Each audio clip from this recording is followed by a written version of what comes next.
Emmanuel Terret, vous êtes anthropologue.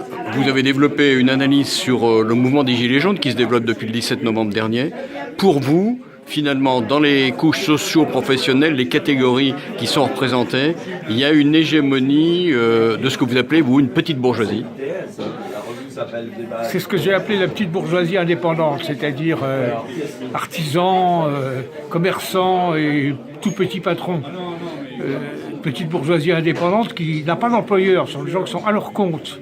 Et par conséquent, dès qu'ils ont une difficulté, eh bien, ils se tournent vers le seul interlocuteur disponible qui est l'État, en passant complètement sous silence l'existence d'une classe sociale qui s'appelle le patronat et qui est pourtant maîtresse des conditions de salaire, des conditions de travail, etc.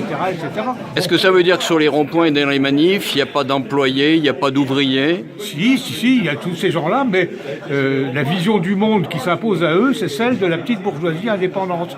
Dans toute coalition, il y a toujours un élément qui domine, un élément qui exerce l'hégémonie.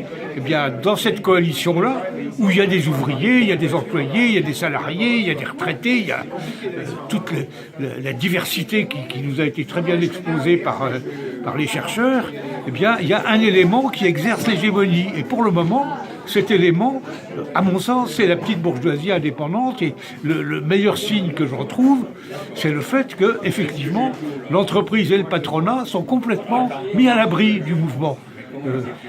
Personne ne les met en cause, personne ne les cite, c'est un espèce de domaine sanctuarisé.